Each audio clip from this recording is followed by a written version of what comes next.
Hey everyone, I'm Mitch Durfee. Let me ask you a question. Do you ever feel like you're low on energy or motivation? Well, I'm going to share with you 8 secrets that I do that help me and others achieve more before noon than most do in an entire day.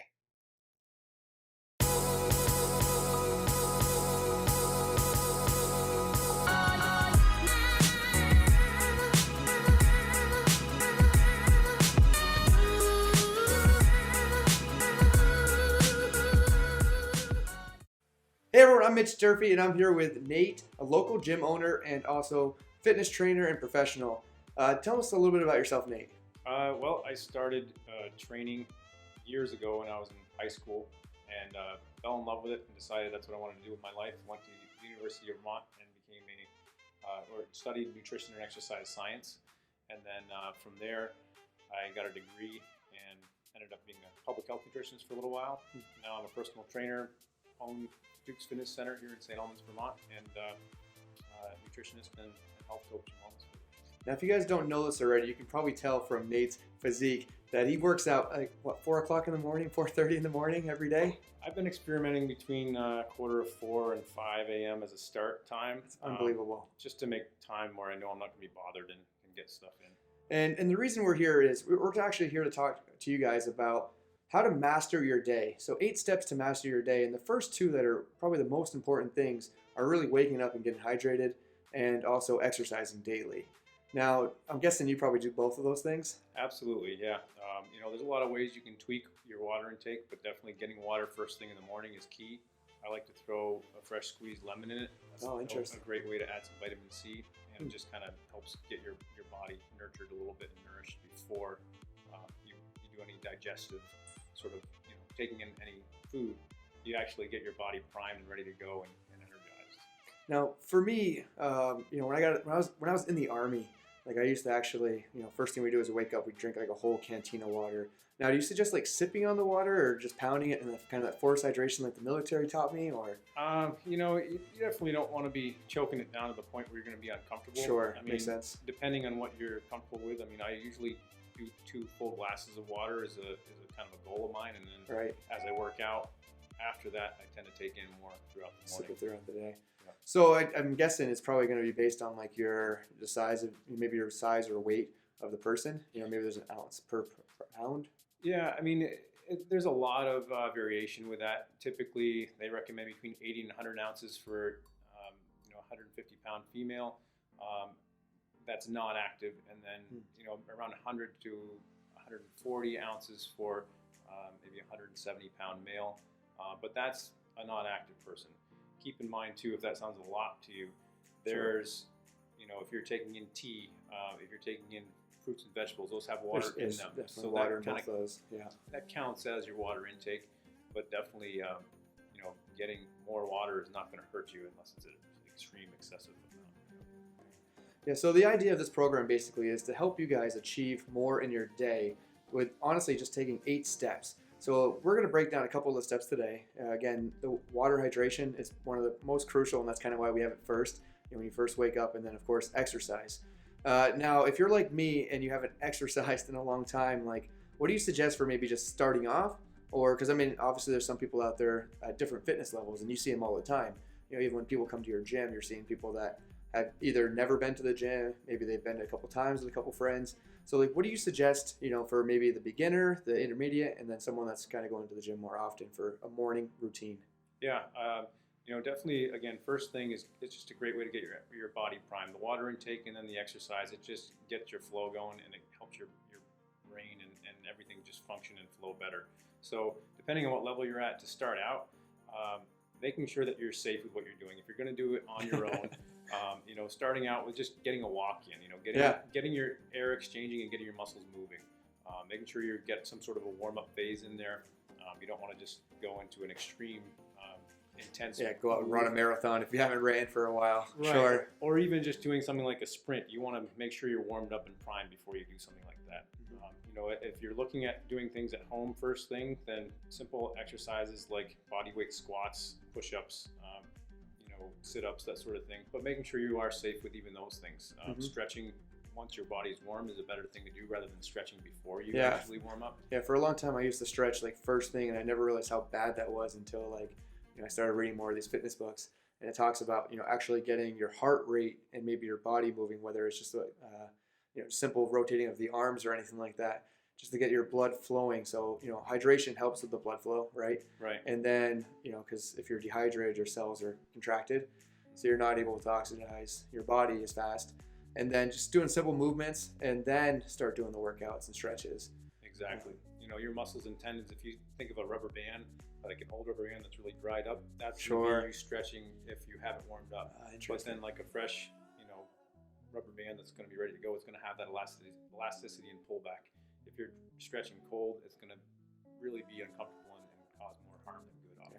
And that's why I wanted you on this show. Like I knew there's so many people out there that are that have a gym, or not have a gym, but are going to the gym and they're experts in their field. But I've known you for a long time. We both went to Tony Robbins, and we've heard all these professionals kind of get up on stage, and they're always referencing the same things. Like the highest achievers in the world, they're always talking about exercising first thing in the morning and doing these mindful activities. Like, what is it about exercising that helps you achieve more? Exercise, a lot of people think it's just for physical, but that's the difference, is it primes your mind at the same time. Right. Your mind can, as controls a lot of what we do. So if you all of a sudden get your hydration in and get your activity flowing, you're going to think more clearly, you're going to be thinking more positively, and just getting yourself, in that focused state where you need to be. You're going to be your best that way. I know for me, again, I haven't exercised in a long time, but when I started doing this program, these 8 steps, I really just kind of committed going back to whether it was doing push-ups in the morning, or I started doing these single leg squats, and stretching and doing some yoga. And I noticed for me, I felt like my energy after I did this a little bit, I had more energy that carried throughout the day, which was interesting. Yeah, absolutely. And that's the thing. A lot of people think that exercise has got to be painful to be effective. It can actually feel really good. And I would recommend, again, for a beginner or even somebody that maybe used to be really active and has fallen out of it, the key is remember what you used to really enjoy. It's more about even active play, if you think about it like Sure, that. yeah, just running around. Yeah, but I mean, the key is just making sure you start out with something that you enjoy and realize, okay, if you want to make gains physically to a next level, that's when it turns into, okay, you're going to have to make yourself a little more uncomfortable. But there's progressions with that. And, if you do need that guidance or looking for that next level, that's where professionals like us, at Duke's, we've got classes, we've got personal trainers, and we're here to serve as far as, helping you reach your health goals. That's what we're all about. No, the other thing that I love about you is, when I met you a couple years ago, we both grew up here in St. Albans area, and, we've crossed paths a few times. But one of the slogans that I always hear people talking about is when it comes to you is, you always have a positive attitude. You're so driven with everything that you do. But when people come into your gym, when they leave there, it's, they tell me that you care about their health sometimes more than they care about their own health. Now, is that a slogan that you guys have at the gym, or is that just, something that you guys ingrain in people that visit your gym? One of our slogans is actually, Duke's Fitness Center, where your health matters. And that's the thing where, we hear that a lot, and, people joke about it, that we care about their health more than they do. And it's,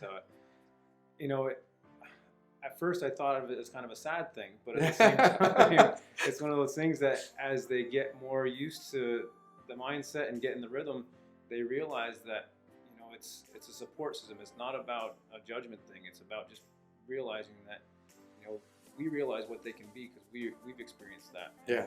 And our staff, we try to ingrain it. It's not just, my staff is there to do their thing and leave and not think about health. It encompasses, and not that it's about perfection. It's just about doing more things to help you feel better and move better and be more effective as a person and towards your passions and goals. Yeah. And just those results, they don't just come overnight. And I think that's important for, a lot of people are like, oh, I did a sit-up today, I should have 6 packs tomorrow. Right. And it doesn't work like that. It is kind of a routine, and it's also a lot like business. For me, I'm very driven to help, young business entrepreneurs or just small businesses grow. And exercise and hydration, if I could just, drive that message home to them, that's really the cornerstone to success. You hear all these entrepreneurs talk about it in their business, or, these, high achievers that are just doing things, or even athletes, talking about just, it's visualization, but also at the same time, you have to have a little bit of exercise in there to get your body and mind aligned, I think. Absolutely. I mean, I don't sit very often during the day. Excuse me. I have a standing workstation. Oh, So great. when I'm not in trainings or helping customers out on the floor, I may be working on the computer or doing other paperwork. I'm standing most of the day. Sometimes even standing in one place, you feel that. So Sure. sitting is, obviously more extreme than that. Yeah. If you've got an hour in your workday, I mean, making sure that in that hour you get up for at least 5 minutes to move. People think, oh, it's going to distract me, but it actually gets more flow and you're more energized and focused in that time once you come back. Yeah, it's so funny you say that, and I'll share a little bit story about me. Like, every time I come into the office, it's funny. I come in with more energy because this is like the hub that everything happens here, and I keep a jump rope over like in my desk, and it's, so when things are kind of slowing down or I feel my energy getting slower, like everyone's looking at me, I run over to like the desk and I open it up and I just start jumping rope, and even if I do it for like 30 seconds or so. And it's just this momentum, and I come back and I don't know what it is, and I'm sure you maybe have a definition for what's happening, but just jumping rope for 5 minutes, getting my heart rate up, and I'm a much better leader. I'm more driven, I'm more focused, and even more creative when it comes to just getting my heart racing like that. So Absolutely. what is it about the exercise that just makes you on that path? Well, again, it comes back to the flow. Your body and mind work together. Once you start getting that energy flowing, all of a sudden that energy is not only going to your body, but it's going to your brain. So Yeah. you're thinking more clearly, you're more effective, you've got that flow. And that's, I don't know how really Yeah. actually explain it. But the science behind it, Science. I've been a little bit away from my science courses. But, Sure. the endorphins, the dopamine, all those things that you Yeah. just get, that adrenaline rush, and it's a natural drug that's good for you. Yeah. Now, again, I could talk to you all night about exercise and hydration and being successful in business and drive and helping others. But I really kind of want to wrap this up and just kind of flash through the 8 steps that we're talking about in this course to master your day. And, whether you do them or not, or if I'm sure you have your own routine, but definitely, I want to flash through them and kind of get your thoughts on each one. So we covered hydration. How important is hydration to you? Hydration is huge. All day long, I bring water bottles with me, and again, I start my day with it. It just kind of helps me get centered. I get into my gratitude, my focus, and then get moving in the day. Awesome. From there, I go into goal setting for the day, review my goals, long term, short term, and then just try to get time with my kids. Before getting up early in the morning used to be milking cows, which Sure. it wasn't really a great connotation for me to get up early in the morning. But then when I changed that mindset and perception, it was huge. It was a complete turnaround because I actually owned that time of day. Because it's time that it wasn't. No one would call me at 5 a.m. to do stuff, Right. unless somebody didn't show up to work. Sure. Then they weren't. Nice. And then you get the exercise, right? That's critical. Absolutely. So exercise every day, or you take a day off. I know some people say you should combine the two. I have a hard time taking a day off from it because it helps me function so well. But I do have less intense days when I'm feeling sore from an intense day. So what I recommend for those that feel like it's just I need it every day, then at least find a day that's a little less intense to help some recovery. Nice. And the third step for me is writing out a dream list. Now, I don't know if you've ever done this before, but for me, if I've ever felt like I was getting stuck with anything, whether it was in my business, my personal life, or I was kind of in that funk where I didn't feel like exercising or wasn't eating, the great meals, if I just started writing out a dream list of things that I wanted to achieve or kind of what my future may look like, my future self, or what I just the idea of my future self, what I look like in the future. And I start saying, hey, I'm going to own this. I'm going to help this many people. I'm going to speak on stage and just kind of help people get past wherever they are. Now, do you ever do that? Did you ever kind of write out, like what your future looks like for yourself or your gym? Absolutely. Let's talk about that. Yeah, I know that's a great thing that you're doing. For sure. So, there's a lot of goals that I set for myself, and then I actually work with people on a regular basis through health challenges and just personal training and coaching. So, we writing goals, reading them every day, going through them. We do cue cards in our health challenges a lot where you just focus on those things. But yeah, I've got business goals, I've got personal goals, I've got family goals. It's all in place where if you're not looking at them every day, your energy's not going to go toward them. Yeah. So as much as you may think I know this, if it's not written down, there's a lot of power in not writing it and then reading it out loud and just seeing it every day, that repetition. Yeah. The monotony of it may seem a little overwhelming at first, but the things that get you there, you got to keep doing it. Yeah, it's, I'm sitting here thinking, like, listening to you talk about the goals, and my mind is so distracted because, like, like I have this, my book, right, Serve to Win, and you were there when we did this goal setting seminar, and it was so funny because I felt this like energy, and like I had to tell the world that I was going to do it. But what really actually get this book out there was when I put it on my phone and I looked at it every single day. Like, I always had this idea that I was going to write a book, and because I felt there was so much value in reading every day. And again, that's one of the steps, the 8 steps that we talk about. But the goal setting, by looking at it, it changes everything. Like, if you set a goal out there for the world and you're not really focused on it, it's more of a wish, right? I mean, would you agree with that? Like, if you're not looking at it, it's more of a thought or an idea. Right. But when you look at it every day and you're purposeful on it, that's when you really get the... Yeah, your focus and drive just come that much more fluid when you have that extra focus. If it, like you said, if it's just a wish, if it's just, I'd like to do that someday, and there's no action taken for it, thinking about it isn't going to get it there. Yeah. But once you actually say, okay, what do I need to do next to make this happen? We don't need, as you know, we don't need all the steps to know them right away. But what's the one thing I need to do next? And I love it. Yeah, that's key. And that's, again, step number 4 is like the must-do list, right? Because, there's so many things that you have to do throughout the day.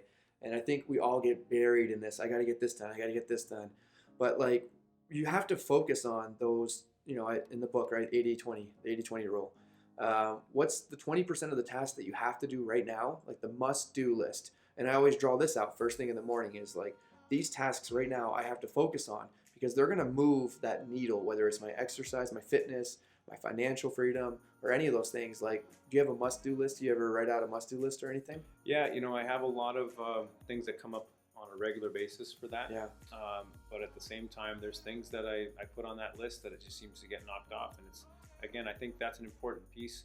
I've tended to be a perfectionist, and I'm trying to get over that. Sure, yeah. It's like one of those things that you're never going to be successful if all you think is everything's going to be perfect. You just got to fail forward, as we talk about, and just make sure you're doing something, and you're going to learn and get better at it over time.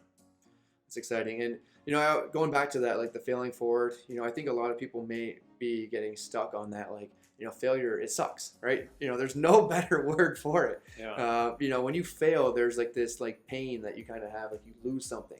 But the truth is, if you take a failure and you figure out what you did wrong, and that's not a failure to me anymore. I mean, really, if I go out there and I try and I fail, which I failed thousands of times, I mean, honestly, I could probably spend the rest of the night talking about all the failures that I had. But it's when I take the time to learn from those failures that's when I feel like, okay, so I'm down here in the valley, but like if I take that one piece, then it helps me throughout the rest of the journey. Yeah. And I think even in fitness, right? People, especially athletes, if you don't get first, you feel like that may be like last place sometimes. Right. But it's not true. I mean, if you're getting your own personal gains, you're still in that right direction. So don't get hung up on that. Yeah, those things are called lessons. Yeah. That's how we figure things out. It's easy to put into the exercise perspective as, okay, I want to make my muscle work until it fails. That means I'm going to get stronger next time because my muscles have to rebuild afterwards. What a great idea. That's the thing. If you find one thing in your life that you become awesome at, look back to how that happened. You focused more on it. You learned. You failed at it. You put more time and effort, energy, and focus into it to get there. Yeah. If you have to look at something and say, okay, well, I've never done this before, but I need to get better at this aspect of my life. Take the part that you do well and use those lessons and rules and apply it to the new thing. Yeah, taking action, I think, is huge. Like, just taking that first step is usually where most people stop. It's like, I want to go to the gym and I want to start working out, but you have to take immediate action, right? Getting in there is the first step, I think. Yeah. We get all those doubts put in our head, and it doesn't serve us at all. It's a waste. The fact that you had the thought to do something productive, it's going to be scary. But the fact that you had the thought to do something productive, that's what you have to focus on. Yeah. The scary stuff and the things that push it down, bury it. Yeah. It just doesn't make any sense to do. But we all have that in our head. Once we realize that we've all got those thoughts in our head, we can move forward and say, okay, those aren't working for us. Let's move forward. Right. So the other things, there's 2 more steps in this 8 steps to mastering your day. One of them is give praise daily. Something that for me when I started doing this, it changed everything. Like, even especially if you do it first thing in the morning. If you just send out an email to someone, you kind of get this dopamine rush that you really had someone else, because I think we all get bombarded by all these different tasks that we have to do, and there's a lot of negativity in the world. So for me, when I'm purposeful on reaching out to someone and giving praise, like I just get this dopamine rush where it's like I know that at 9 o'clock in the morning or whatever they wake up and they read this email that I sent out, I can picture the smile on their face, and I get so into the details of this, like and it's not just like a hey, thank you for being you. It's like going through this, like the other day when we did this, and I really paint the whole picture for them, so that way it really takes them out of their moment. They can kind of step back. But giving praise and getting that dopamine rush from helping others, do you ever feel that way in the gym or anything? Absolutely, it's a win-win. You feel better, they feel better, and then that flow, again, the energy is just amazing. So, yeah. And then of course, the last task that we always talk about doing is adding one person to your network a day, right? And just finding, so when you're going through your list and you have your goals and you have your dream list and your must-do list. Usually there's going to be one person that, if you met, like mentorship and coaches, right? Especially in the gym, if people are looking for fitness goals, you're obviously the best expert that I know, I would direct them to you. And for me, business people that are in business and are looking for business growth, if when they reach out to me, I'm able to help them get past those hurdles faster. What are your thoughts on adding one person to your network a day? Do you think it's possible to add, whether it's digitally or just physically face to face, adding one new person to your network a day? Yeah, absolutely. I think that's a great goal, and oftentimes it's probably easily doubled or tripled, because once you realize how easy it is with social media, or once you get a new customer that comes in, or you're just in travel or at a meeting or out in the community, it's easy to do that, whether you're out to dinner or something and you just you compliment someone, whether it's your wait staff or you see the owner of the restaurant or whatever it is. No matter where you're going, what you're doing, there's opportunity out there. It's just, again, where your kind of turn that goes. switch. Yeah, the focus is interesting you say that. Well, listen, honestly, I can't thank you enough for being here for this. Is there anything else you want to, last closing comments, any bonus tips for anyone out there focusing on their hydration or exercise, or anything else you want to talk about? Yeah, I mean, again, it's one of those things that it's not going to feel easy at first to do. And what is? Right. Yeah. But that's the key to realize is, okay, ask yourself the question, is this going to help me? There's no downside to drinking water first thing in the morning. I know. Yeah. Why would you miss out on that opportunity? Not only does it energize you like we were talking about, but it also works in disease prevention, or if you have like diabetes, within a month you can see benefits in your diabetes. Especially if you're adding a lemon. Yeah. And then if you're throwing in the water intake with activity, that's a double whammy. You're going to see so many health benefits. And a lot of times people wait until something that the doctor says you need something before they do it. Yeah. If you can think about that prevention and realize that not only you're going to be feeling better, but you're not going to have to pay for as many medical bills or medicine. There's a lot of natural food is real food is your own medicine. So it's one of those things there where you're just going to set yourself up for success if you start your day that way. So and I appreciate you having me here too. Okay. It's been great. Well, thank you so much for joining us on these 8 steps to master your day. For more information, check out mitchdurfee.com. And if you're interested in working on your health, then definitely reach out to Nate, because he cares about your health sometimes more than you do. Thank you very much. All right. Take care, everyone.